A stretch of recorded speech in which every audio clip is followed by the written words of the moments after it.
What's up, everybody? Good to see y'all. Another episode of Just Talking Ball, episode 10.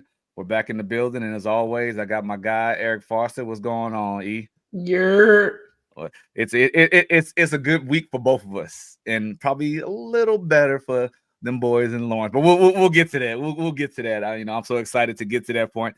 I'm not gonna let him tear me down. He's not gonna rain on my parade today. I don't care what he says, and I don't care what our record is. But well, and y'all know what I'm alluding to anyway. But glad to see everybody, man. Another exciting week. How was your week, E? my week is good, man. You just kind of in the grind of the dog days of summer. I know, you're excited. You guys are having a really good, exciting end to your season. We're kind of smack dab in the middle of ours, so different feeling, same happiness, but kind of don't want to get too high, too low. We got a long train ride. Yeah, and I'm a realist. Like we're both riding high, but destinations are definitely different. But we're not there, so right now we're there. But let's talk about what we're going to hit on the show today. Obviously, we're getting right into the heat of it, into the thick of it, of the college football rankings, where these weekly rankings that come out every Tuesday are really starting to shape what's going on there. They had some major movement because of some upsets this past week. We'll get into that. Of course, we're always going to talk about what we're mad about. I'm pretty sure what I'm mad about, a lot of people are mad about, especially in Florida. We're going to recap the Kansas BYU game, preview the Colorado game coming up, another big matchup. We'll also talk about Texas Arkansas recap and preview Kentucky as well. We've got a different type of chalk talk. We're going to spotlight Devin Neal and talk about some of the qualities that make him a great running back. So be sure to check that out. And we're going to get into our predictions and actually look at how we fared last week on picking, and then get into the predictions of the upcoming games this weekend. So, right out the gate, man, college football playoffs, it's hidden. It's in the full swing of things. The rankings came out, and this is where we are as of today. If the season in today, this will be the final rankings. Obviously, it's not, but the major move, I guess, that sticks out because obviously it resonates with me was the BYU move, because they took their first loss of the year. I think they were sitting at 4. If I'm not mistaken, they were sitting at 4, Yep. 4 or 5, 9-0, Yep. and now lost to Kansas, dropped them all the way to 14. Any other major movement that stands out to you, E? No, it was kind of I think we talked about it. I wasn't terribly excited about last week. Yeah. I came away impressed with Colorado. I'm going to be totally honest. I hadn't paid a whole lot of attention to them this year. I maybe had a little burnout because I paid so much attention to them last year. Yeah. But really excited about kind of what Coach Prom is doing as well, because they've got an outside shot at a college football playoff, and I just think it's always good to see people build something from scratch. What he's doing, what Coach Signetti is doing out at Indiana, I think it's good for the game. The more teams that can compete at a high level, the more parity you can get in the sport, I think it's better for the sport in general. And like I said, yeah, you never know. And you mentioned Colorado by having a shot at the playoff because they have a shot at being the Big 12 champs because of Correct. BYU's loss, and they're rolling. Well, even without BYU's loss, Yeah. Colorado once, I think not last week. I think it actually happened the week before. Who did Kansas beat? Once Kansas Iowa State. once Kansas beat Iowa State, actually, Yeah. Colorado was then in control of their own destiny, Yeah. and they didn't need any help. So Yeah. they've got the inside track to Dallas. Yeah. They just got to go to Dallas to win. I think they need K-State to lose one more. I think K-State has the head-to-head because they both have 2 losses. I think I looked at it today. K-State, they beat K-State by 2 or 3. Yeah, I think I'll so. check it out. I think from what I saw, because I think one of the Big 12 tie breaks is the highest ranked. Okay. In the event of a tie, I think the highest ranked. You know what? I'm mistaken. They only have 1 conference loss, so scratch all that. But it is the I was like, I read it today. Yeah. I wasn't going to push back. I wasn't going to push back too hard, but I was like, I read it today. So we don't pay attention to that, but it was the Kansas State by 2. Nevertheless, the other one was against Nebraska, and so these boys are rolling. But so we talk about it. So if the season was to end today, this is how it was shaped. This is what the 12-team playoff bracket would look like. Obviously BYU losing, I guess you would assume that they were still Big 12 champs. That's what the assumption is, or the prediction Correct. would be, because we're going to talk about the specifics of the rules in a second, but this is how it looks. I mean, and Texas bumping up to 2. I think they were 3 last time. Oregon has been probably the steady number 1 in all these predictions and all these polls. I don't know. Sometimes that could lead to a little complacency. I mean, you got to play you got to play who you play. You mentioned something about the prediction about the Texas bracket, that matchup. The possibilities of playing either Indiana or Ole Miss. You said you really like that matchup for Texas. I love it one because for a minute there you had Georgia in that in that 10 hole, or Alabama in that 10 hole. Mhm. So when you're looking at it like that, anybody other than them, you're probably a little bit more excited, right? Yeah, yeah. So but I think that game is kind of a toss up, because I think they both do some things really well. Probably not even a toss up, because the way I expect Ole Miss would be able to get after Indiana on the defensive line, I think it gives them a real chance. But I would like a Texas matchup against those things, because again, where both of those teams probably are not elite, which would be in their secondary. Neither one of those teams are elite. Their linebacker play kind of, again, just when you talk about ability to go win a national championship, they're probably in that bottom 4th of those 12 teams. And that's where Texas is strong. So if your linebackers can't cover the tight ends, if their linebackers can't, stop swing pass and the orbit routes and little stuff like that, and the secondary can't come down or cover man to man, any team, I like Texas chances against any team that cannot cover them consistently in man to man. And that's only a handful of teams. When I'm looking at this, Oregon could probably do it. Ohio Mhm. State could do it. Alabama could do it. Georgia could do it. Maybe And even Penn State could do it. yeah, and what's funny enough, just like I said, this is all a projection and prediction. This is going to change again after this week, but Texas at a 2 spot. Just looking at all the teams, I mean, I agree. Just looking at matchup wise, that's very favorable. Because, like I say, you have a Georgia team that 11th seeding is very misleading. Yep. I mean, Oh yeah. especially Oh with yeah. Georgia Oh beating yeah. Texas earlier in the year, We'd play Alabama. again. If Yeah, if this bracket if yeah, this bracket stayed as it was, yeah. Texas and Georgia would play But again in but the I mean, same as far as like who you have to see, like you said matches, but like Penn State, has a good upfront defense that be able to get after, and that game Cam would be in Ward. Happy Valley. So that, Yeah, I mean, that's not it's no disrespect to Penn State, right? Because like I said, that's a heck of an environment that you'd have to go play in and win. Um, but I've seen Georgia do it. yeah. I've seen Georgia win these type of games. They won one this year. I have been in Austin my whole life. I've been in DKR for 30 years. So I know what environment you look at the post games, both from Georgia this year and the Alabama players last year, where they talked about DKR was probably the toughest environment they played in all of the SEC. So for Georgia to come in here and win, and kind of win the way that they did this year, I will never think that the road would be the reason that they would lose. It's got Yeah. to be the other Oh, guys across from them to beat them.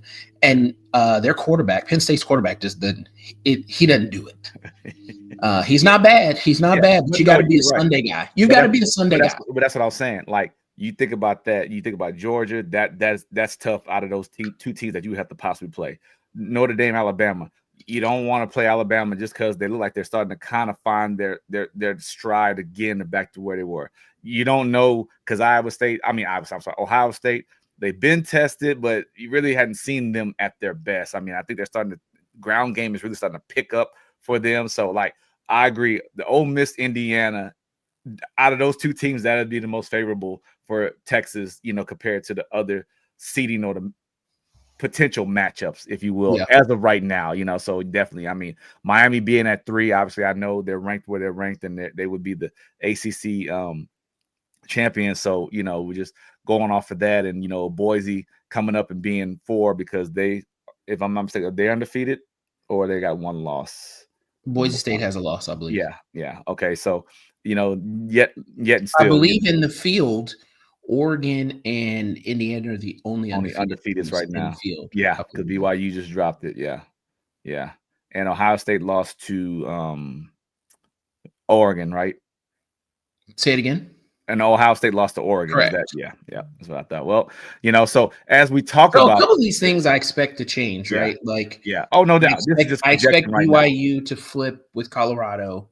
Mhm. Um, if Boise State were to drop a game, I believe that would put Colorado or whoever the winner of the Big 12 is back into that 4 spot and Yes. put Army into the 12 spot as Mhm. things stand today. There's real potential for I don't think it'll happen, but Oh, SMU too is out there. there's a Yeah. legitimate potential for that Miami seed to Yeah. move. Alabama has a tough 2 games at the end. Um, but that's really kind of it at this moment. I think there may be some shuffling within these teams, Mhm. but I think you've only got 2 or 3 teams not pictured here that have probably a real shot of Legit getting in the shot, yeah. mix. And that's the thing about it. It's been you prepared your kids for it or your teams for it, but that's kind of that's kind of the adjustment. But I think it really, if I'm being honest, as good as many good teams that are in the SEC, I think it gives them a chance for second life. And I think Oh yeah, this kind of oh shows yeah, it, because if you're not the conference champion, you're not you won't be the 5th ranked champion, because like you could be 5 in the poll, but you're not a conference champion. So you're gonna get correct. seated. You're gonna get seated Or somewhere you could else. be Yeah, Ohio State. You can be yeah, you're number 2 in the poll, yeah, yeah. So and and that you're what the brings 5 us, seed. and this kind of reiterates, like, even for us, it's new for everybody, but for you guys out there, this is kind of the summary, the synopsis of what the 12 team playoff is. And like you say, 5 highest ranked conference champions gets automatic bid. Top 4 obviously gets the first round buys. 7 at large teams determined by the remaining highest ranked teams.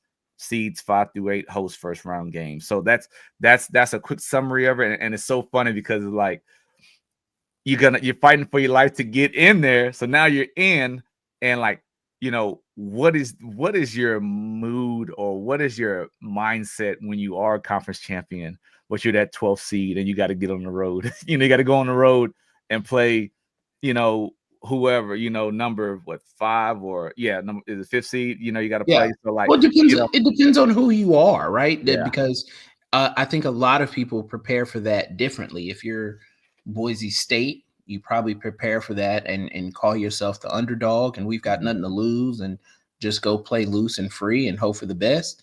Um, because just getting there is enough. Yeah. If you're Colorado, you probably are taking a different approach.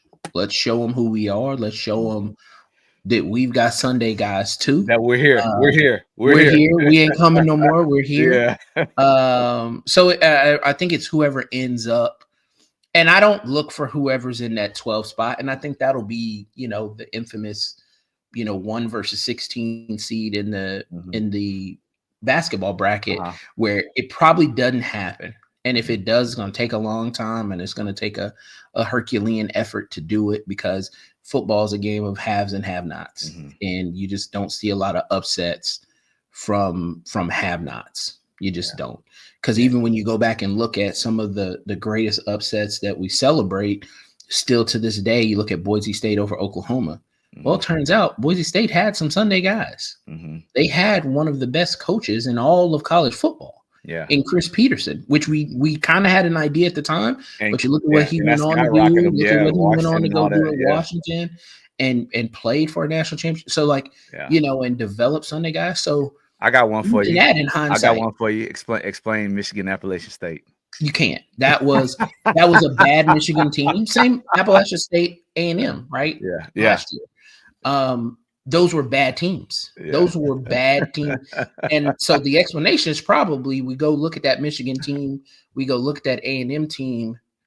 How many of those were Sunday guys? I know. Just the quarterback off the top of my head. Yeah. So it's still the haves, have nots. Yeah. You're We right. just didn't You're right. know Michigan was a have not. Yeah, because by name and Correct. tradition alone, we Correct. we, we talked to a friend yesterday, last night, who's an Ohio State alum that played in the NFL, and it was kind of the same thing. you and I we were kind of relieved to watch somebody else sit in that chair of like, we know we're good, but let's not mess this up. You know what I'm Let's saying? not Like, mess this talk, up. yeah, And talking we about the just talked Indiana about game. last Yeah, night, right? yeah, There's that's what I was talking Ohio about. Yeah, State starting center just went down. yeah, yeah. Um, Towards Achilles out for the year. Yeah, so now it's I am I gonna be I, able to run the I thought ball the about way that that's texting. that's a I thought tough about as texting Big Joe. Yeah, I thought about speaking from texting. experience, that's a tough spot to have somebody go down I because know, that's your second offensive leader. That's your second leader on no doubt. offense, That's aside the from quarterback of the your old line. quarterback, Yeah, right? So yeah, I yeah. expect, luckily, knock on wood, if it was gonna happen, luckily it happened early in the week. To So prepare, now have a the plan. backup can be prepared, but I expect some false starts. I expect Yeah, some bobble schemes to be snaps missed home up. under.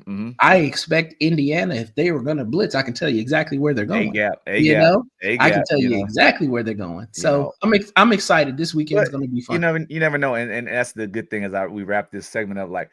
Then that's where recruiting starts to shine. That's when Yeah. you talk Oh about yeah. roster. That's when you talk about roster. Like, yeah, we don't, rebuild. We just reload it. These are It's the like, help yeah, that, and that's yeah, why I think yeah, we'll talk about it in a little bit, but yeah, that's why I think it's the haves and the have-nots, yeah. because a loss for most teams That's a that killer. probably kills your season Yeah, yeah. is really just probably a slight hiccup. I And know. can Indiana take advantage of that? I don't think they'll be able to. I think it's a boat race, but Yeah. we'll see. I don't think it'll matter much either. But yeah, so yeah, I mean, look forward to that. We're gonna dig more into it, but right now we're gonna move into one of our favorites. What are you mad about, E? And I'll let you go first because I know it kind of connects with everything that we've been talking about so far in the show. So what are you mad Well, about? all I've heard all week is, oh, we don't hold Indiana to the same standard as Texas or we don't hold Texas to the same standard because there's so much talk around what does Indiana have to do this weekend to stay in the hunt, because they play literally, just for context, it's 139 or 136. How many Division I teams are there? 136. 136. So Okay. there are only 30 teams in all of Division I college football that have a worse schedule than Indiana. And of the Power 4 teams, ACC, SEC, Big 10, Big 12, Indiana's the worst. Not kind of bad, the literal worst. Yeah, you're right. So when you Looking at it. when you don't play a tough schedule and you look real human against an average Michigan team Yeah, that's going to you're be right. fighting, 30, well, it's going actually, to be 33. It's 133. 133. 133. Okay. Yeah, yeah. That an average Michigan team almost beats you at home. Mm-hmm. Or I'm sorry, you almost lose to an average Michigan team. Mm-hmm. You look pedestrian against, I forget the other team on the schedule that made them look really regular, and you blow out a bunch of bad teams. You blow out the worst, and it's not so. Both things can be true at the same time. It is not Indiana's fault that their schedule broke the way that it did. Just like it's not Texas's fault that Florida's down this year. It's not Texas's fault that a perennial 10-win team since Mike Stoops has been at Kentucky is not that this year. Yeah, It's not Washington is the Texas, other team that they struggled right? with. Yeah, Washington. So it's neither one of these teams' fault that their schedules broke the way that they did, because when they were made at the time, it probably felt like there was some parity there, and there wasn't. But to pretend as though these two teams and their competition are even remotely close is ridiculous. Yeah. Texas is fourth best amongst the top 15 teams in terms of strength of schedule. Indiana's dead last. So essentially, overall, yeah. So essentially, Indiana has proved nothing thus far. They've proved nothing thus far. Yeah. Now, again, not their fault. Both things are true. Yeah. It's not their fault. They haven't proved anything, but they still haven't proved anything. So Ohio State is the only quality win we talked about earlier. The playoff committee considers, they don't look at strength of schedule or, Q1 wins, anything like that. They look at a quality win. Yeah. What's a quality win in terms of the Tell them. committee Tell size? them. Bowl eligibility. If you're bowl eligible, it's a quality win. You know how many bowl eligible teams Indiana has played to date? 0. Zero.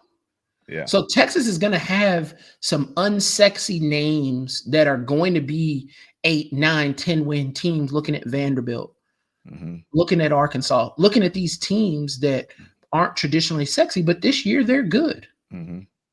And Indiana, again, just has not. So we'll see if Indiana can keep it close and keep it within 10, then I think they're worthy of being in the conversation. But if they go and lose by 4 touchdowns, what are we doing? What are we talking about here? You want them out the poll. You want What them are out we the top talking? 25 Well, period, because huh? here's the thing. Georgia lost. They dropped 9 spots. Yeah. When Georgia lost their second game, they dropped 9 spots. So there's already a precedent for double, 9 spots or But more. as you see, with the hardest strength of schedule, Correct. you know, So not there's already a window where 9 spots or more has already happened.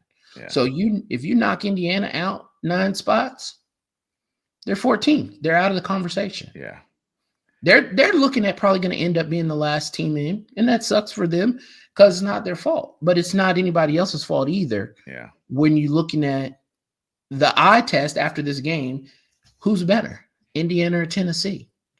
Who's better, Indiana or Boise State? Or who's better, Indiana or SMU or BYU? Even a Texas A&M, even a Colorado. When you get that far down, Mm-hmm. though, you start to talk about Yeah. what we've actually done and who we've actually played. And if Indiana finishes the year and they've only played one bowl, and I looked at it, it's a real possibility Mm-hmm. that they can get through the whole season, all 12 games, and have Yeah. only played one bowl eligible team, Which will be this game this which week. will be this upcoming week. Mm-hmm. And if that game, if you get your ass whipped, we don't have anything to talk about.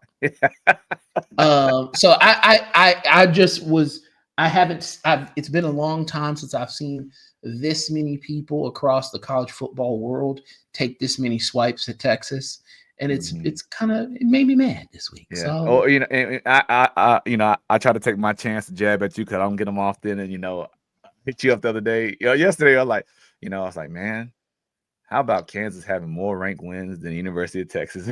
And the funny thing, his more unranked losses response. too. Yeah, But see that? Yeah, both things, that was his both first things, response. But then both things can be true. he's like, wait a minute, are they still ranked? And I'm like, yes, they're still ranked, and we beat them when they're ranked. So he couldn't wiggle out of that one. So that's why he had to come up with the more losses, which is true. But I love your spirit. But yeah, so I mean, so that's what he's mad about. Just people coming for his Longhorns, and I mean that is a valid argument with a strength of schedule of over 100th place. Like at 100 is Like enough. last place. It's not like Yeah. kind of near the bottom, bottom middle of the pack. It's the bottom. Yeah. But it's fun. But think about, what is really fun about this weekend. And I don't know you won't know until the end of the game of who had more fun with it, but the pressure of this game, because it's an elimination game. Mm-hmm. The loser, it's a Big Ten championship elimination game, right? Yes, Winner of this game goes to the Big Ten championship, no matter what. Loser of this game, even Ohio State at number 2. Yeah. The loser of this game is gonna, because this probably knocks them out of the potential to host. Right? You lose. But I mean, they could still be at oof. No, because look at this. Because if Indiana beats you, Indiana's in. You're right. If Indiana beats you, no, I was looking. Yeah, they're going to be championship. They're in. Yeah, they're in. So there's no ifs, ands, or buts about it. So then Ohio State becomes that team, because now I can never drop. They're going to be so close. I'll never be able to drop Indiana below Ohio State. So I've already got to put Indiana at 5. Mm-hmm. Where am I putting Ohio State? That's where it gets fun. Yeah, they probably got to go on the road now. Not impossible, not hard. But they're still in, though. But they're still in. But the difference between I can host Boise State at home, or I've got to go on the road to Athens, Georgia. Yeah, that's a big difference. Worlds apart. Yeah, worlds apart. Oh yeah, no doubt. Well, I say it'll be interesting, and I think December 20th is the first round of that's when things kick off. So I mean, we're right at a month. We're right at a month away from this thing being real, and so.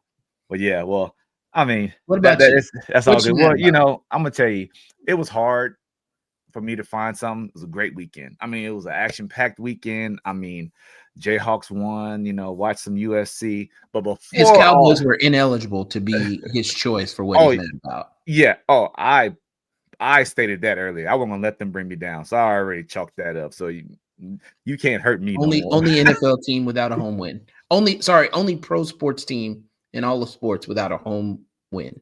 Can't But hurt go on. me. You Go can't ahead. hurt me. It doesn't matter. You can't hurt me. I've already hung it up. No, but Friday, I'm just like everybody else.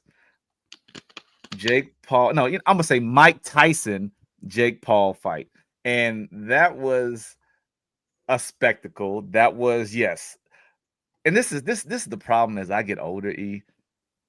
Other people in the world you living with, because now that I understand old people when I was younger, and I'm not old, but I mean I understand when it came. But the biggest complaint older people had when I was younger was, "Oh, our music don't make no sense. You can't understand what that boy rapping hippity hippity." But now it's just everything, not just the music. It's the social norms. It's the what's accepted, what's not accepted, and Yeah. and like Mike Tyson is arguably one of the greatest boxers of all time. He's in the top 5, top 10, whatever. I'm not a boxing expert, but I know he's up there. And I remember watching him growing up, and I remember watching. If you didn't get to that fight or turn that fight on in time, you probably missed it because he's knocking someone out in the first round. Now, fast forward 31 years or whatever, this kid Jake Paul comes along, and let me tell you something. Yeah, if I have a point of view of just getting money, being a hustler, I'm not mad at Jake Paul one Right. bit. Not mad Right. at one bit. I'm not gonna hate on it.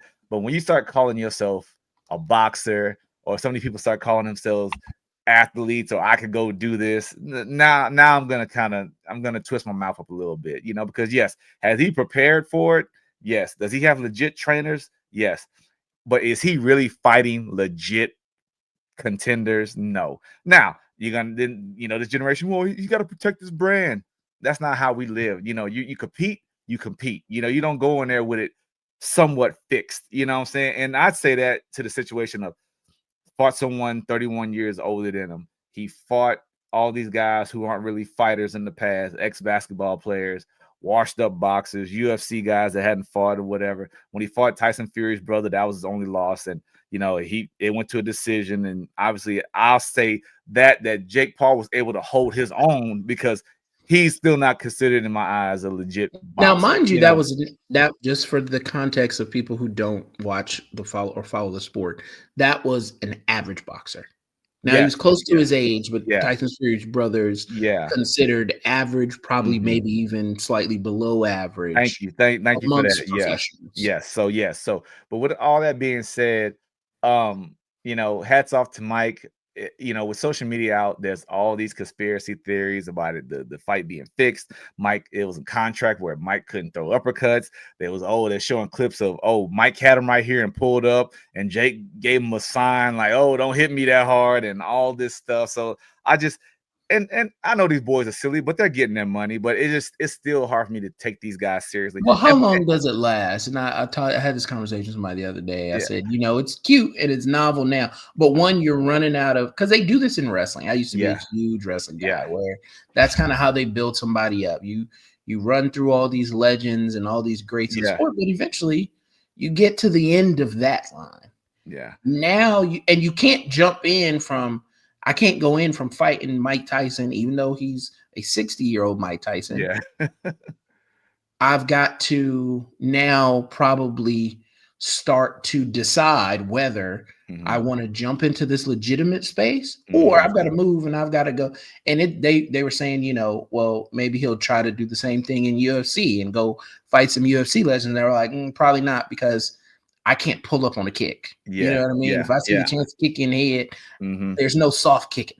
And I like I said, I'm not mad. I'm not mad at that. I'm mad at that. Like he's getting respect as a fighter, and he's Is not he a getting fighter. respect though? Well, from probably Or his is he follow, claiming? Or is he claiming? probably from his Like, is he followers. calling his own? Is he? Yeah, Is he saying you have to respect me? And people are like, yeah. "Mm, not really. Yeah, and he does talk. He does talk big cheese, and when you've got money and you've got your team and you've got people in your ear telling you the right things, you can't hear the outside noise. And I don't know. I don't want to give this too much time, then whatever. But like I say, now on his undercard, I'll give him props for promoting women's boxing and giving those legit because those are legit boxers. No, they Giving fought hard. yeah.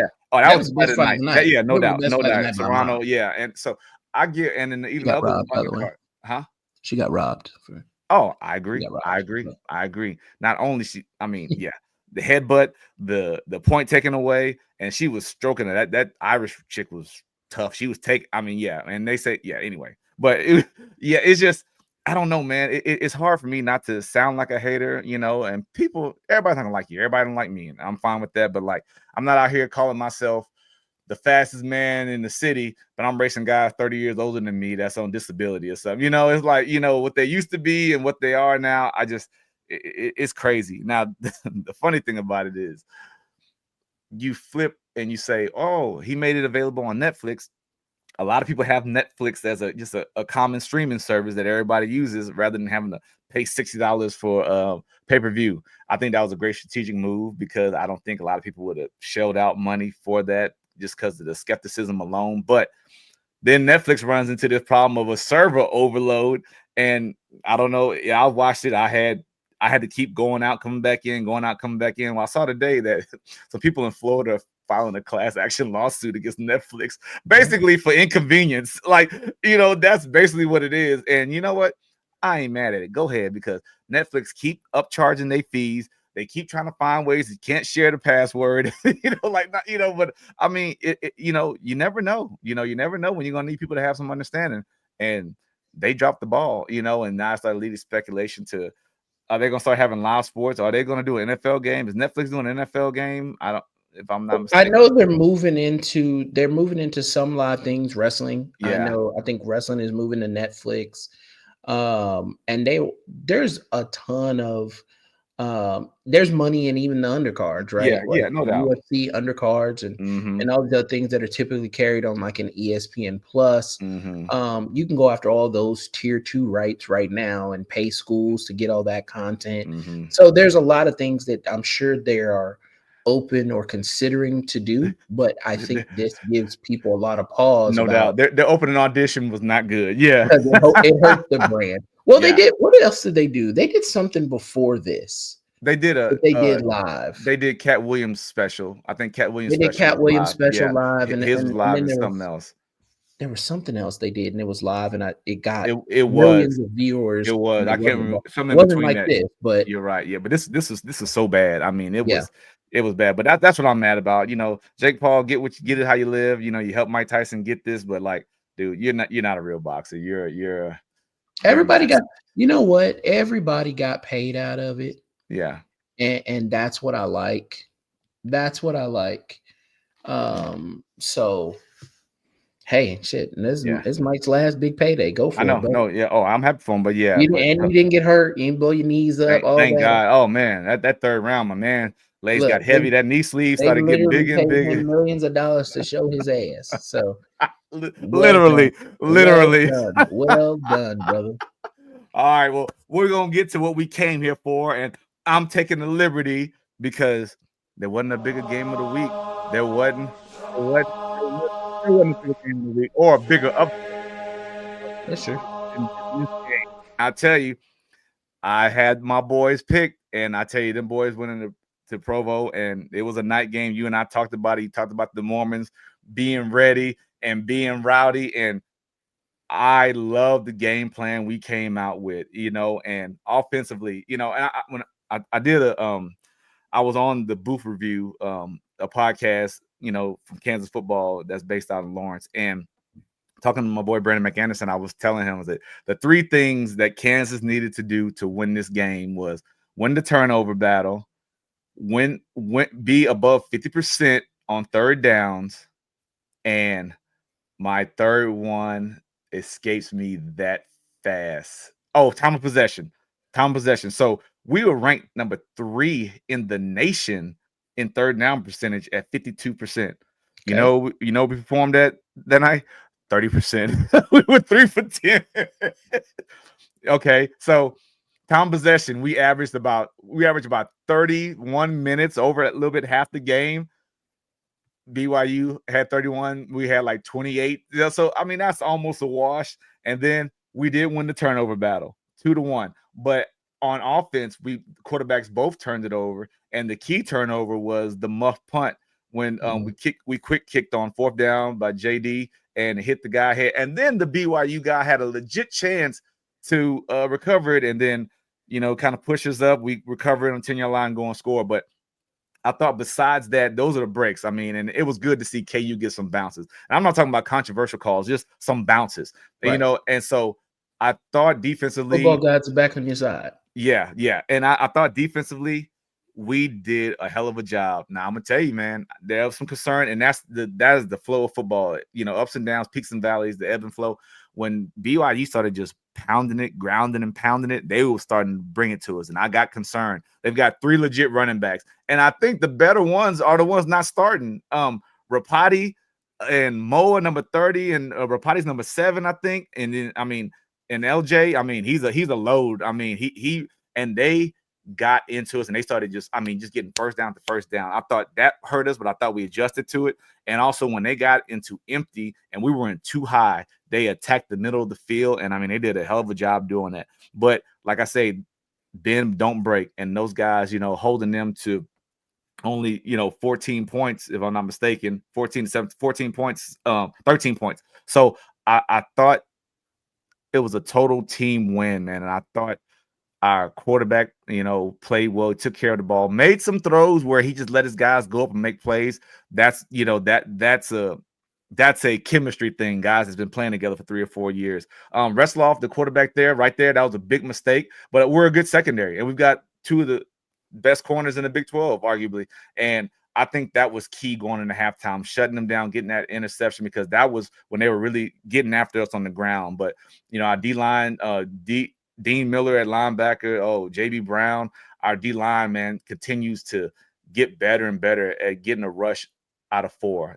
So I mean, man, wow. I mean, you talk about it's hard to give the keys to winning a game when the team never lost. You know what I'm saying? So I, Yeah. I, I not only KU finding You the don't know way, what'll exactly. be the difference. And that's what I said. It was really more what KU had to do, not what they could stop. KU had to be better on third down. Like I said, they were only 30%, but BYU was only 33% in third downs.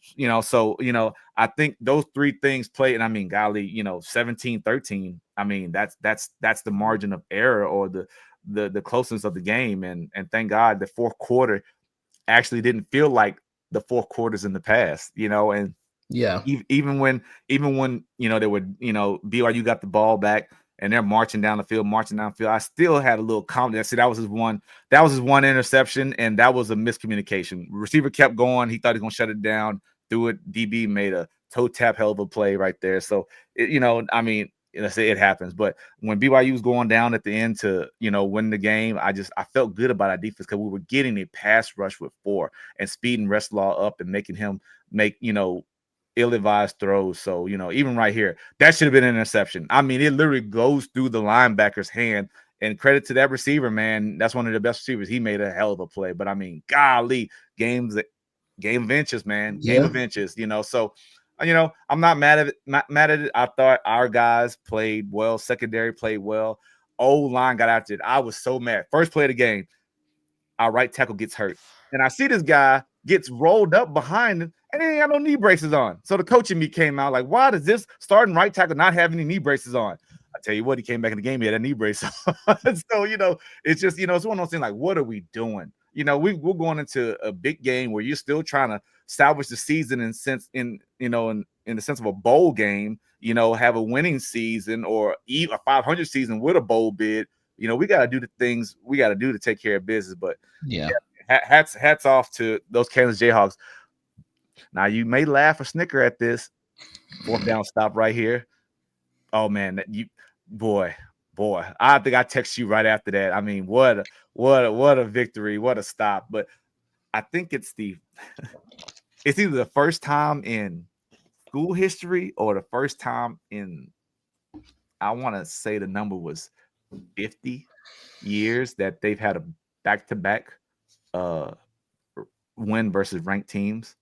Okay. So, there's this team, this coaching staff are constantly breaking down records and doors in different aspects of the whole Kansas football atmosphere. I mean, from you say you coached the all-time leading Kansas running back in school history. Luke Grimm moved up to third all-time in Kansas receiving. So it's just different things like that, man. But I mean, that's that. You celebrate, you move on. You've got another ranked team coming to town, one of the hottest teams in the nation in Colorado, one of the most popular teams, and with it arguably, in my opinion, the best individual college football player on their team. And I mean, and they're rolling. I mean, Colorado comes in hot.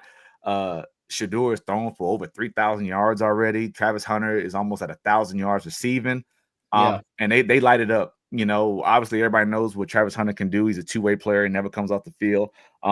They're the concern right now, without really getting into the numbers, just previewing it, the pass and the amount of times they throw, they're last in team rushing, and they don't make they're fine with it. I think their top rusher has 300 yards rushing. I think, so they're not worried about that. They're gonna do what they're gonna do, and that's what I respect Coach Prom the utmost. Grew up watching him, but I was watching an interview with Bill Belichick, and he talked about when he had to go against Deion Sanders. So Yeah. all he did was not throw to his side, not throw, look who's covering, know what the play is, and we're not going to even give him a chance to make the play. We don't kick it to him, we don't throw to him, and if he's on offense, you got to just hold on. So That's I fair. think that's somewhat of the approach we need to take. Now, I say that to say that nobody's Deion Sanders. Travis Hunter is very close. Travis Hunter got beat a couple of times last week in man-to-man coverage and on deep balls too, and I mean, everybody practices, but I mean, this kid, like I say, it's hard for you to be like this even on both sides of the ball at Well, this that's where I at think the highest level, that's where I want to see, and that's where he has the opportunity to. Mm, One, he hasn't played many quarterbacks and mm, with that have many teams that have both mm, an elite quarterback and an elite receiver, because mm. that's when you get tested. That's Yeah, every week in SEC, right? yeah, You probably got elite quarterback, elite receiver going up against an elite secondary or a very good combination of yeah, those. yeah. That's kind of what's missing. Again, not his fault. The mid 12 Mm. is what it is. So he You a he hoe. he gets he plays against who he plays against, but that's an emerging concern for me if they go into a college football playoff, Mm, because they have to play, if they're in that 12 spot and they've got to play Ohio State and he tries to play 120 something snaps, he's mm, going to get hurt. mm, You know what I'm saying? And not wishing that on him, of course, but those kind of hits, that kind of physicality against mm. elite teams and they're going to stretch the field on him and they're going to run him and he going to get tired. Yeah, Because and and even like the I said, third, because they're going to put Travis on, they're not going to put him on the best kid. That's crazy. That's yeah.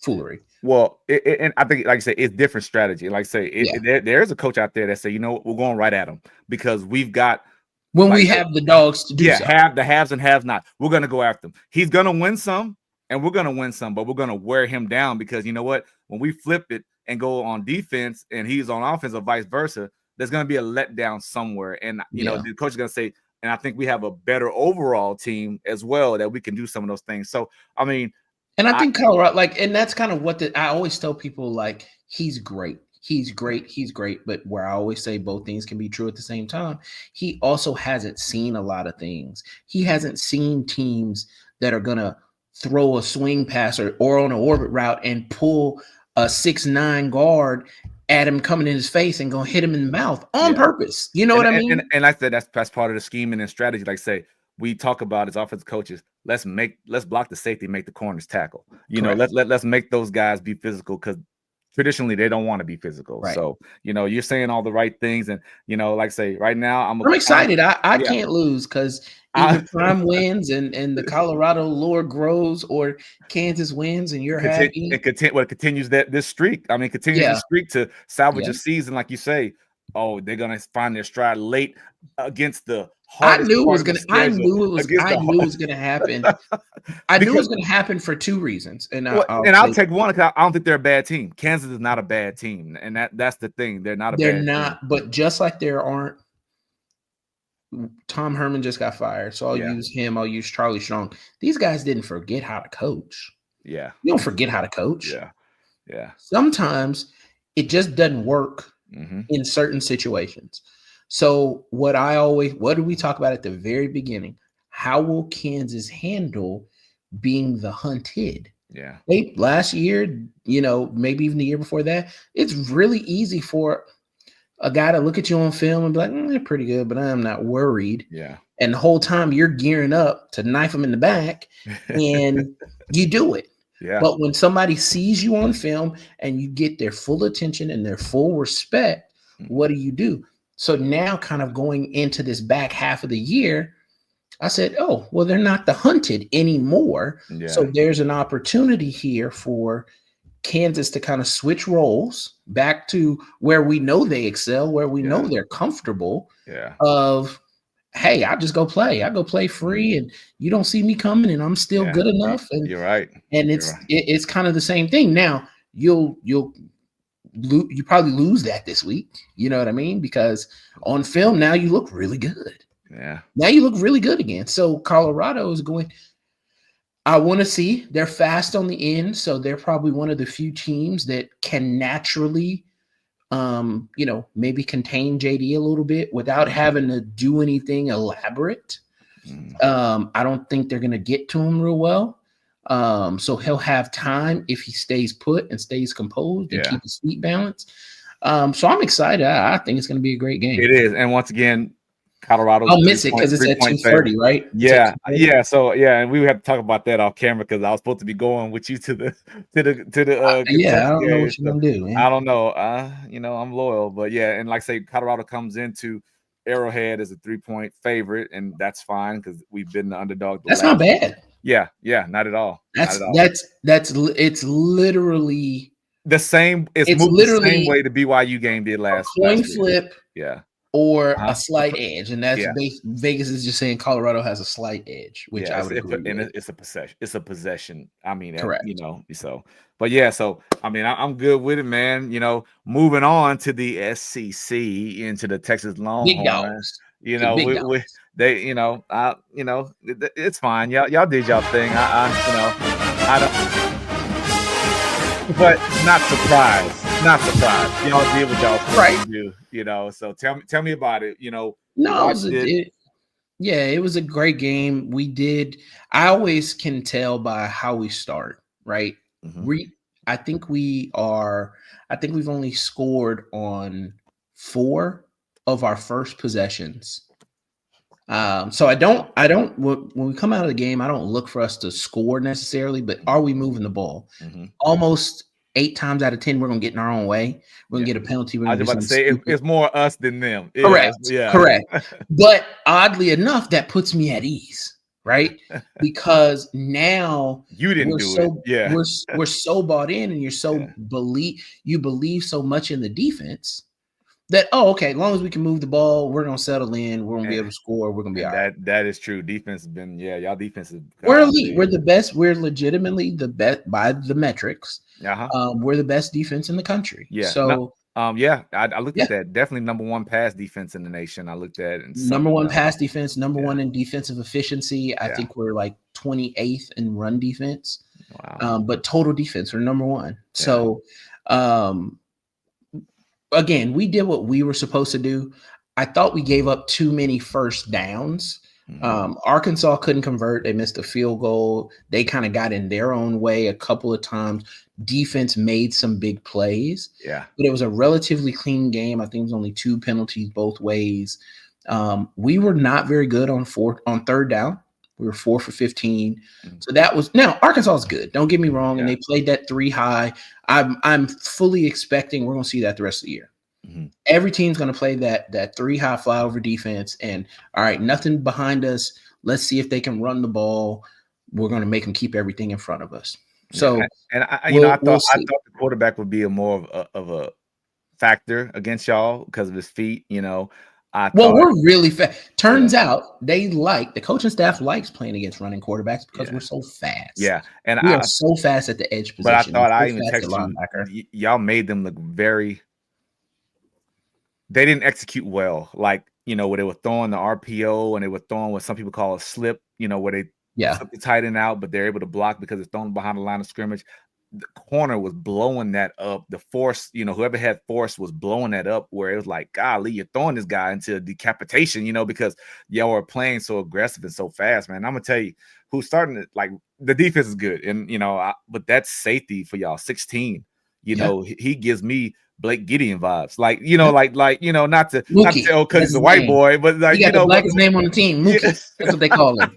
But I That's mean, his nickname. I mean, he not just encouraged, but coming off the edge on Silas blitzes Bolden is and going to give yeah. us a heart attack. By the way, our special teams returner. He is fearless, Yeah, and sometimes that and gets you in trouble. it creates a whole Yeah, bunch of fear. yeah. But no, again, it was a stress-free game, even though it was Uh-huh. only a 10-point Yeah, deficit. yeah. I feel the The same the way way watching it. the way the points fell, it just didn't scare me.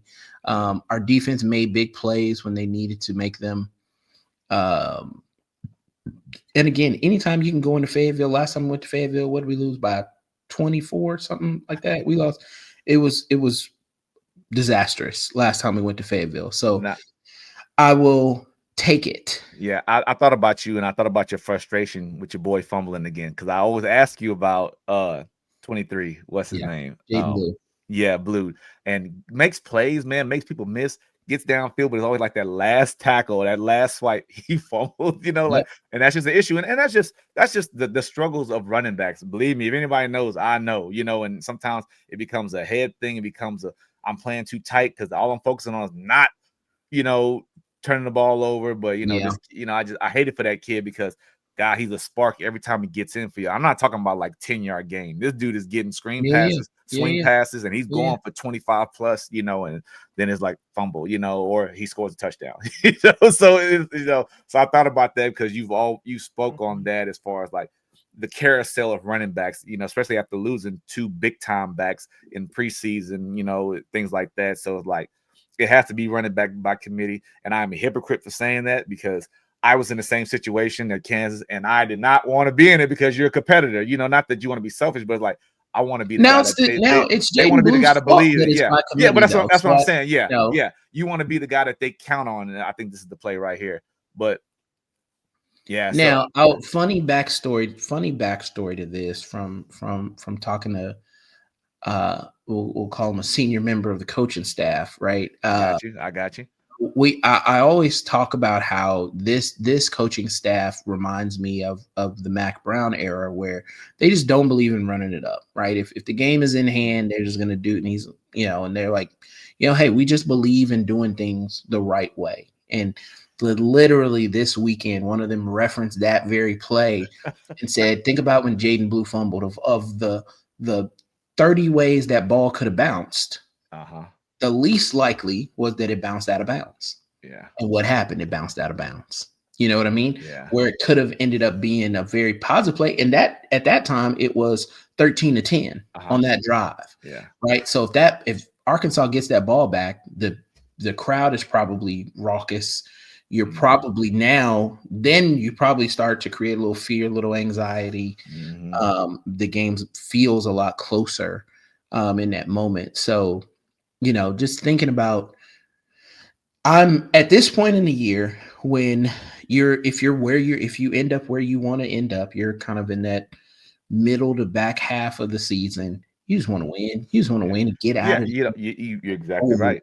Yeah. You want to win and get out of there and go on. And we're trying to get to that third season. We're trying to get to that third season, if you will, same way with Kentucky coming Yeah. in. Talk about that. Yeah. They've got the best, if you believe the Texas coaching staff, that Kentucky has one of the best defensive lines in all the country. I believe it. And the numbers bear that out. I was talking to somebody and I said, I think 24 points is about all it'll take to beat Kentucky. And they're like, 24 points. Kentucky's not even that good. And I'm like, well, they held Georgia to 12. they got after Georgia, and that D They held line Ole was the Miss. leading They held force. Ole Miss to 17. See, They held Tennessee, even in a loss, they held Tennessee to 28, right? see, So they've got there. I expect them to come in and play hmm well. I expect them to challenge us physically. I expect them to limit the run, but I can already, predict what's going to happen. They're going to quick game them to death. They can get that ball out. It's going to be a lot of screens. It's going to be a lot hmm of short, shallow routes. It's going to be a lot of just get the ball out and let the players make plays. yeah, So I look forward to seeing if the individuals. This game will be won and lost with the individuals play. With the individual play. and like you say, Um, it is a not necessarily a have and have not, but just two totally different trajectories of where the seasons are going for these two teams. well, and it would, and I would say this year's version is if Kentucky were to win, it would be an upset Yeah. Oh, no doubt, because no you've doubt. got a team, one team that has, I think, on the latest draft board, has 12 draft picks. Mhm. One team has two. You Yeah. know, so there's a huge when there's that big of a disparity between the two, you expect a certain level of performance from one team over the other. I don't expect, even in a perfect scenario, I don't expect the spread to be wide. Mike Stoops and Sark are friends. Mhm. And I think there's kind of this innate feeling when you know your friend is very much on the hot seat for both. You didn't have a great year. You also were going to leave. Mhm. Everybody, you're probably at this point where everybody is rounding into this idea that maybe it's better for the kids if we divorce. Yeah. So I don't expect, even if given the opportunity, I don't expect Sark to really put up numbers. And it starts to look Uh, bad because this could possibly be the fifth straight loss in a row for Kentucky as well. correct, And correct. being a 21-point underdog, Well, and that line's ESPN, moved quite a bit now. Now yeah, it's only 16. It really. opened at 21 and a half. Now it's down to 16. Yeah. Let me see. Let me check that. Oh, Yeah. maybe. I Yeah. think right now the one I have still has Texas at 21. You looking at ESPN? Uh-huh. And the matchup predictor has y'all 95% I chance don't to buy into win the that. You game. take that. You can have that rat poison I'm saying somewhere I'm else. saying all that because I know that works them up, Yeah, yeah, because yeah. you You still can have gotta that. I play know the what you're. game. I know what you're trying to I'm not. do, I have no ill will. and I I got my know own what you're boat race. trying I to got my do, own and boat race. it's not gonna work. Man, Um, I don't know. I don't know. There's gonna be some decisions made on if I'm gonna go watch a Texas game in person or just watch it split screen with my jailhouse. I've watched. What have I watched the last two games? Oh no, I got to keep it going. We'll talk about it later. But yeah, but so yeah. So no, like I said, I expect us to just get out of there. I don't yeah, look for a lot of. I don't look for a ton of fireworks. I don't look for except in the third quarter. Um, I don't look for a whole lot. It's going to be senior night. I Oh wow. believe Quinn is walking.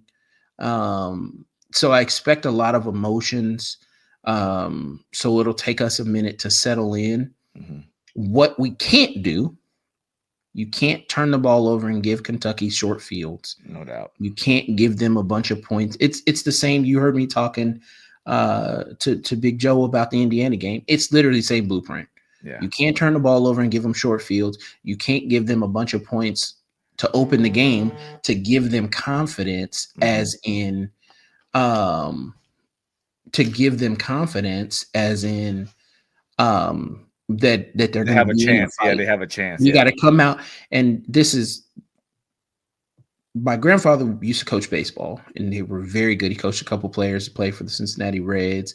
Very, very good baseball coach. And when I was playing baseball when I was younger, one of the things he that would frustrate him immensely is when you don't put a bad team down early. And he Yeah. said, because when you play with bad teams, two things are the most likely outcome. You give them confidence that they can win and they beat you, and you get hurt because then people start trying to do shit they can't do. You know what I mean? So don't play with it. Yeah. Yeah.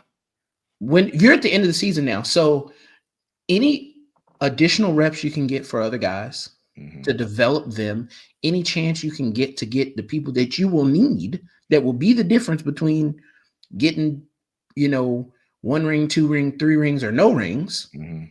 right?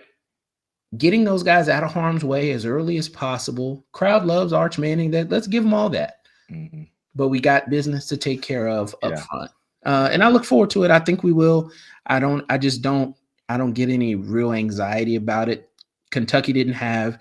I get nervous at a couple of things.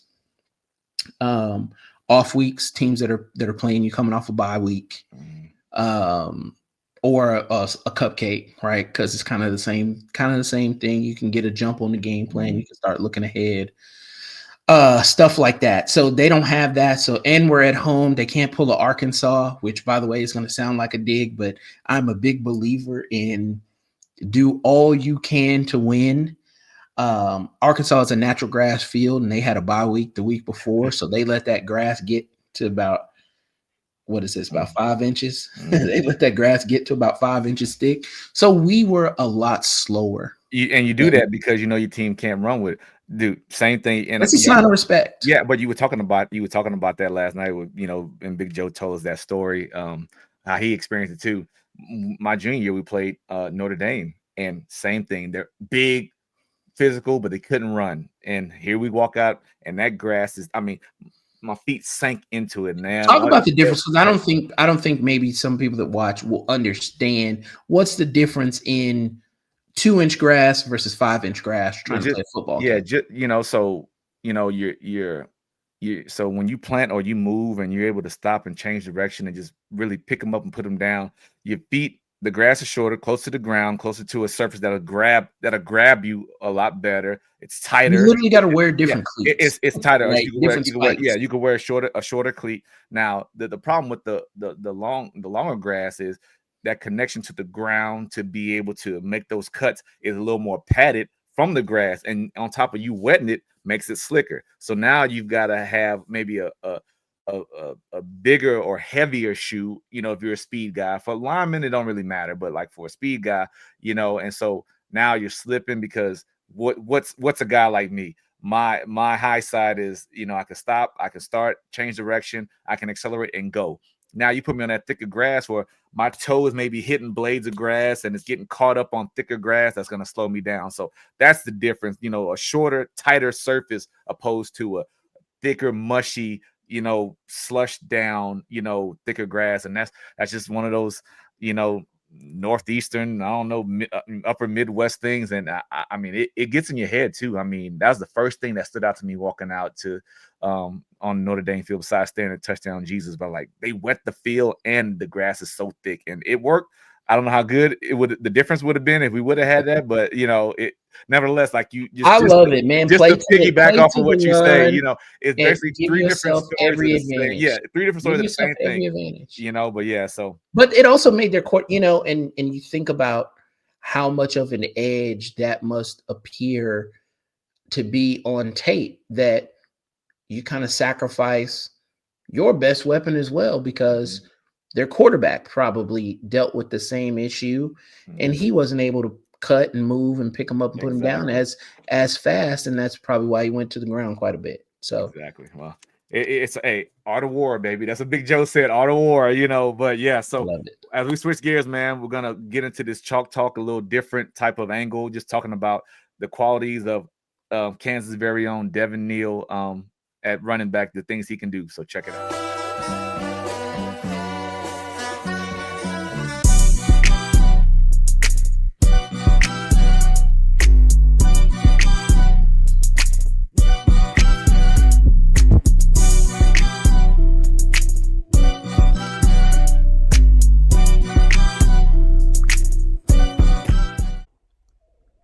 So today we're going to talk about just some running back play.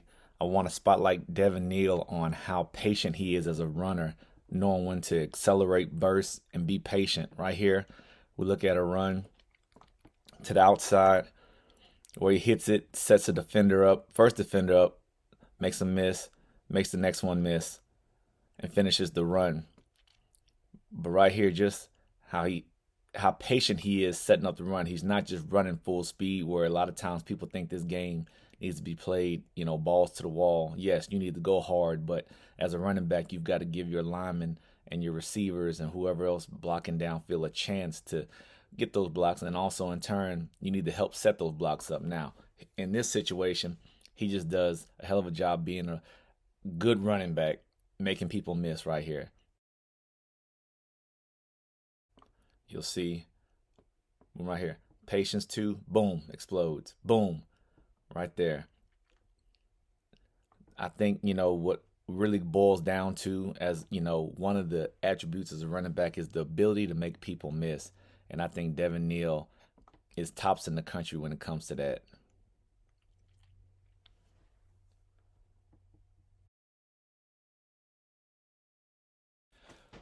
Okay, we have another one right here, another example. We have a counter scheme right here. Right here, look at the patience. He allows his two linemen, guard and tackle, to get around. He sets the blocks up. Patience, patience, power. Boom. Get vertical. My high school running back coach used to always use the term patience to power through, and that was just a reminder to get me to slow down, and I use it coaching running backs in the past, and it still holds true to this day. Patient, patient, boom, boom, get vertical. And I talked earlier about the ability to make people miss. There's a natural ability, and Devin Neal is just so talented in that aspect, in that area of being a running back. Right here, let's look at the end zone view. Sees it, gets the handoff, patient, patient, boom, boom, get vertical. That is a great example of being a patient running back and setting your blocks up. It's not always all about just speed. Here's a final example used this past week against BYU. How he waits, gets the ball, waits, and explodes and bursts through and gets a touchdown. Crucial to the Jayhawks win this past week over the undefeated BYU Cougars. See it again right here. See how he waits, sticks his foot in the ground right there, gets skinny, gets his pads low, runs behind his pads, and finishes the run. Great job right there. All right, so hope you enjoy that, man. Devin Neal, man, he definitely knows how to set his blocks up and make people miss, and definitely be a patient runner. That's just all the qualities of an experienced runner too, man. So I hope y'all enjoyed that short What video. an honor for you to be in the same sentences as him, in the Yeah, same no, record book. So no doubt. that's what a great guy. Well, I appreciate that. you know, we we laughed about it last week too on the booth review. I told Brendan McAnderson, we old guys, we holding on, boy, because it's like you're there, and I joke with you all the time. Every time he moves up, I send you the graphic that I get. It's like, You say he's moving me further and further boy, down, hey, man. as long as I'm on the list, can't do There nothing you else go. about it. There you go. But as we move on, man, so let's talk about last week. So you know what? If I have another week like this, man, I might be able to take my Jordan crying emoji off. I mean, 4-2. I tell you what, Houston. I just, anyway. Obviously, the big upset. Kansas BYU, great game. Houston, Arizona. I don't. It's whatever. Colorado's rolling. I told you I'm not going against Coach Prom except this week. I'm rolling my Jayhawks. I feel good about Baylor. I thought Baylor, golly, how about them becoming bowl eligible after, they said Coach Aranda was dead in the water, how it's just Baylor had no Now life. he still may be. Well, Let's not say that no, he's not. I thought they announced that he'd be back for the Did next season. they? Yeah, I Did think they they? did. Yeah, I think Love they that did. for him. Yeah. Oh, yeah, great guy. How about when you need the ops to do what they do when They they're can't. against you, they can't do it. K-State. Now I want to ask this because it's happening in the Big Ten. It's also happening in the Mid 12. When you look at teams that were supposed to be bad Uh-huh. and now they're good, it's BYU and Arizona Yeah. State were both picked in the bottom of the league. Is that more of a reflection on looking at Indiana as well? Is that more of a reflection on the coaching staff at these places or the league itself maybe not being what as good as people thought coming in or some combination of the two? I think it's a combination. I really think, even though BYU was in the conference last year, I think you think about BYU is always going to be the same for the most part. Like the coaching staff, it's they always have longevity in those coaching staffs. What they do what they do. So like either it's an experience. I use the word experience and be like either they're experienced team that's been there for a while and they're just good because they've played together for so long and they run what they run. BYU's kind of an enigma. I think Arizona State gives a better sample size of maybe wasn't really nobody paying attention to Arizona State really. You know, Coach Dillingham being a young guy, if not the youngest coach in FBS right now. I think Bo Scadaboo, how you say his name, I think he was an unknown. I think he's emerged as a hell of a running back in the Big 12, physical guy that has some production. And I think that coaching staff I think the coaching staff really takes the lead on that in that conversation of like it's more of a credit to them. Yeah, the kids are playing and they're getting the most out of their kids because besides Scadaboo, you probably can't name anybody else on Arizona State's team that stands out. That you If you don't. didn't talk about him all the time, I probably wouldn't be able to name Yeah, but Scatterwood. that's what I'm saying. Because I saw what he did to us. And he's last week Well, he was I'm not. I'm punishing. actually not. I'm being funny. Let me Yeah, be fair, just in case. I actually do know quite a few players because the they have transfers. because they're transferred Yeah, from Texas. yeah, I was joking and yeah. I know. calling Arizona State Texas Arizona West. We say Texas, Arizona State Texas West. but Uh, I think I think it is, but I think Coach Dillingham is getting his guys to really. It's sometimes, man, it's just one of those years where everything just meshes. And 7-2, whatever pick to be 13th or whatever in the league, credit to them. But I think that they've got their kids believing. I think they believe in what they do offensively and defensively, and they're able to play well within the scheme. And I think that's why they've had some of the wins that they've had. And it hadn't been easy wins. Like it hadn't been blowouts. I mean, they've had to play the full 60 minutes to get those wins. But to credit to them, man, they're already bowl eligible and they're getting it done. I BYU is just hard to explain because they kind of can plug and play anywhere because they've been in so many different leagues over the years and things like that. So I think it was just a surprise that they jumped out and was undefeated and being in the league of a Big 12 who still has some respect there in their P4 conference. I think that's why they kind of elevated so fast rank wise and they were undefeated because they were in the Big 12 because they probably would have been looked at a little differently if they were in the Mountain West or that's they true. were in the American. So I think it's a combination of all those things, man. And of course I knew Iowa State was going to bounce back and get that win. Now this private school league that y'all had over there in the SEC, man, I don't know. Tell me about it. Tell me about your games. First of all, Texas, Arkansas, we knew how that was going to Yeah. go. We knew the Yeah. Auburn game. We knew the Kentucky game. Mm, We knew the Alabama game. The Florida game, that was a little, yeah. I wasn't surprised. I will not say that that I was surprised. I just thought LSU was more talented with the way that Florida's They look they banged look up. they made Florida look different, But man. I tell you, well, The quarterback, they've yeah. had to play, you get your Mhm. quarterback back. But Yeah. the young kids that if they've had to play when they took all those early lumps, they're not young no more.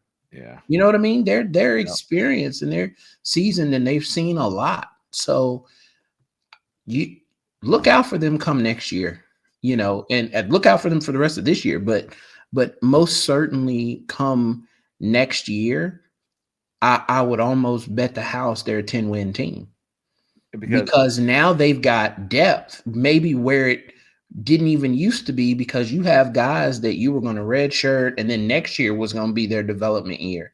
mhm. Now you get your true starters back with your developed guys, with whatever you can pull out of the portal and whatever talented kids you can get. They're If they can get 2 to 3 kids from high school that can play right away, with probably another 5 kids that can play right away out of the portal, with everything they've got going on already, they're rolling. Yeah. And they'll have a lot of their tougher games, Texas, a lot of play LSU, a lot of their tough games will flip next year, and those guys got to go to the swamp. Mhm. So I mean, I think how about it? What you especially, just following the news, at one time, Coach Napier seemed to be dead in the water, and Absolutely was on the hot. he gets the back People, end from we his should have screenshot the messages. yeah Not what we were mad about. What were Florida fans mad about when they made that announcement before yeah the Texas game that he was coming back? It was nuts. Like people were legitimately upset. yeah But I think now that administration is going to be rewarded, and this happens a lot in coaching. mhm, You don't ever know what they wanted to run Jim Harbaugh off at Michigan twice, mhm, 2 separate times.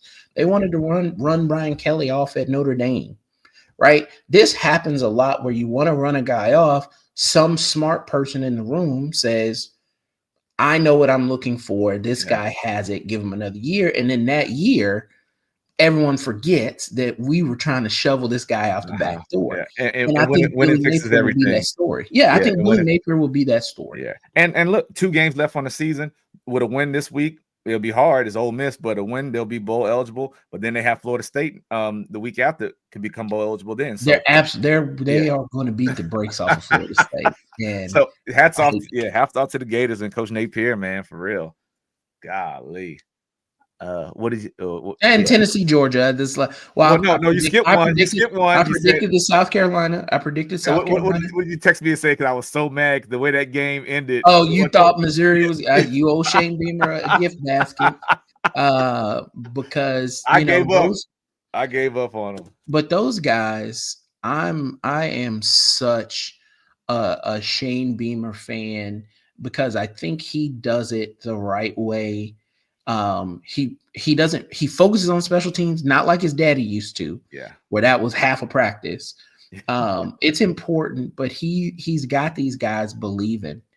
And when they play tough opponents, and they've got a scheme that works for them. And Sellers is, he is not a Sunday guy, but he's the damn good Saturday guy Yeah. that can win you some games. Yeah. So I'm looking forward to how they finish the season. Georgia, once again, anytime, and this is going to be their story throughout the end of the year. Anytime Kirby gets a chance to make his guys the underdog, Mhm. it's going to work for him. Yeah. It's going to work for him. Now, they've got some danger zone coming up, not this week in their game, but that following week, they've got a physical Georgia Tech team. Then you're assuming because they've got there's only 4 teams that are really in the mix for the SEC championship. Mhm. The winner of the Texas A&M game, and then Alabama, Georgia, depending on what happens. Mhm. So Georgia could go Georgia Tech, SEC championship game, first round game, semifinal game, or quarterfinal game, semifinal game, final game, all potentially top 20 opponents.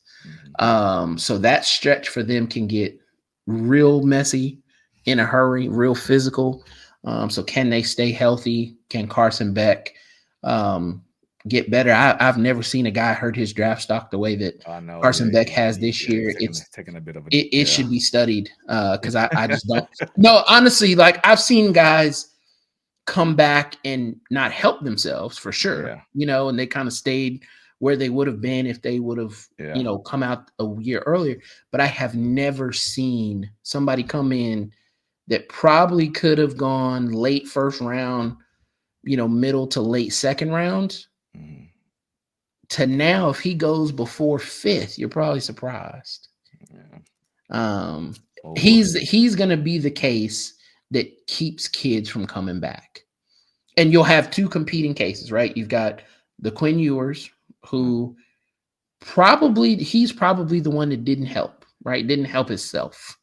He didn't hurt himself. yeah. He didn't help himself either. Yeah. Yeah. Yeah. We'll I got see how the you. year Yeah. shakes out. But Yeah. And like I say, as we wrap, like I say, 1 month away, and now you move forward. Now I the check SEC. these counts too. I feel like I'm really No, you're often, not. I'm not. We seven and didn't. one, 6-2. I feel like I got a lot of them weeks. I gotta go back and look at this 20 where 21 came from. 21-26 seems awfully close, but I'll fact check that for the folks. And go and fact check it because I'm always standing on business. And hey, call me out. But moving on to this week, as we move forward, SEC finally has a full slate of games. There's a couple of in there, but nevertheless, obviously my Because my Georgia's done. Georgia's done with SEC play. What a crazy yeah. schedule they have. And I say, picks are the picks. I picked the Ops again to take care of business against Cincinnati. I think Iowa State's going to roll. I'm loving what Baylor's doing. I hate to pick West Virginia, but it's hard to win in Morgantown. Late in the year. UCF is bipolar. Texas Tech, man, yeah, they're good enough. You don't know. Oklahoma State struggles just continues. Now TCU was off last week, so they'll be looking to bounce back. I mean, they're bowl eligible already, and of course, my prediction for another upset for the Jayhawks, not just because it's Kansas, but because, like I say, whatever the line is, the line. But I think they're fully capable of getting after Shador, or even like test our corners, because we've got some good corners. But like I say, the caveat, they've got that guy out there who's 99 overall compared to everybody else that's running around there. So It's going to come he's a down to game big changer. plays. He's It'll a come game down to big changer. Yeah, plays and turnovers. yeah. I know they lead the Big 12, but I even think Colorado's in top 15 in all the country of turnovers. Wow. Okay. Of turnovers forced. So that's what I'm looking for in that game. I'll probably be able to look at that number, and if it's a crooked letter, if it's a crooked number, Kansas probably is probably gonna have a tough day. Yeah. So hopefully, like I say, that's still our deal. We win the turnover battle. We've always got a chance, and that sounds cliche, but that's been the telltale for our team this specific season. So I look forward to, obviously, a highlighted game for both of us. We've been talking about it, Indiana, Ohio State, but also, Army, Notre Dame, man. I mean, I'm loving what Army's doing. I hope they keep on rolling. I can't wait. I saw they announced the Army Navy uniforms. That's always exciting. I always watch that game with my dad. So I hope Army continues to roll. I'll definitely be watching that. But I mean, I they're don't all, know. I love this country and I want the best, but I am a Marcus Freeman fan as well. yeah. And I would like to see him get in the playoffs, and because I think they can hang their hat with all but three teams, all but four teams, probably. Yeah. It's a Um, big that's a big game. It's a big game. yeah. Real big So we'll game. see. It's a playoff game for all Yeah. intents and purposes because Army is waiting. This may put Army in a position if they win where they're jumping Boise State, Mm-hmm. right? Because Yeah. you're beating a top 10 I, opponent. I A can see shot that. that and I think their strength of schedule is going to take another bump because Navy is having a great year and they Mm-hmm. get them twice. So I think Army will have a credible case. So I actually will watch that. I'm excited Yeah, about that. yeah, it is, man. So what about you? You got big slate, full slate You got SEC. my Yeah. Longhorns taking care of business. I've got Florida in the swamp Wow. taking it to Ole Miss, narrow. Wow. Um, Tennessee's going to take care of business. Georgia will take care of business. South Carolina will take care of business. Arkansas will win close. Wow. Um, Missouri will take care Yeah. of business. Alabama is going to give Oklahoma their worst home loss in program history. That's not a random. Program history. That's not a random shot at Oklahoma. The underlying facts are: one, Oklahoma does not lose at home very often Mm-hmm. because they historically all of their tough games that they take losses in are elsewhere. Yeah. They're thinking of the teams that are even capable of Yeah. beating them significantly. Texas, that game's in Dallas. Yeah. The Big 12 champion, that game is elsewhere. Their Yeah. bowl games against good opponents or in the playoffs, those happen elsewhere. So not that Oklahoma just doesn't get beat. It's they don't lose at home, I and, got and you. when they do, it's not narrow. So I don't think that's a huge feat. I think the largest deficit at home is like 21. So it's not anything crazy. Wow. But I think Alabama. I don't think they'll have anything for. Uh, They're 14-point I, I, underdog, so I we'll don't think see. they'll have anything for their 19 or their 18-year-old wide receiver, 17-year-old. What Ryan Williams, Oh, 17, right. Yeah, he might be 18 now, but he's been 18 now, 17 right? most of the year. Yeah. 17-year-old Ryan Williams Yeah. and Jalen Milrow. I think he's going to run Oh all over him. gosh. Yeah. Especially that performance at I LSU. picked I picked Texas A&M, and I'll stick with it. But Vegas knows something. Somebody knows something because I think the line was 2 when I Hmm. looked this morning. Let's Might be up a bit, but I think the line was 2 when I looked at it this morning. Yep, 2.5. So somebody in Vegas knows something because that those two things don't match Yeah. on paper. And A&M is clearly looking ahead to Texas. Do we want to play that clip? We're not gonna play it. I might play the clip. We'll see. Yeah. He's talking about when Mike Elko was asked about the game, and he said, we're not focused. We're not focused on November 30th. We're primarily focused on Texas right now. Oh, I Yeah. mean Auburn. Yeah. Yeah. Oh, I mean Auburn. That's exactly the way he said it. Yeah. So that could be a trap game for them. Our game being at home, I think it's going to be a little bit harder to trap us. We've got an opponent who's done some really good things against some really good teams this year. So it's a lot harder for us to overlook Kentucky. So I'm curious. And then I've got, if this game were in Nashville, I would have picked Vandy. That's what I was asking. If Touchdown, this game touchdown was in spread. if this game was in Nashville, I'd have picked Vandy. But they're not. This is a have not game. Yeah. And as good as Pavia is, as good as those guys are, they're not Sunday guys. Nussmeier's a Sunday guy. Their offensive line, there's some Sunday guys. Their secondary, those are some Sunday guys. Yeah, tight end, all that. Yeah. So I'm gonna take LSU. Well, we'll see. It's cooking up. It's definitely starting to heat up, and just man, this after this week is going to be a lot of gone and not coming back. And there's gonna be some solidified, like no matter what, you're good. Type after this week, I think there's really, which means it'll be a whole lot of movement. But I'm like, there's really no. But you think about Alabama, Auburn, that goes anywhere. That would create movement. Georgia Tech, that could create movement. Texas A&M will create. Texas A&M will create movement.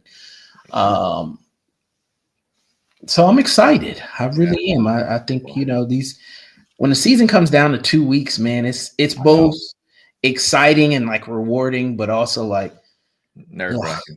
The whole season is coming down to two. All your work can be as high as I am on Texas right now.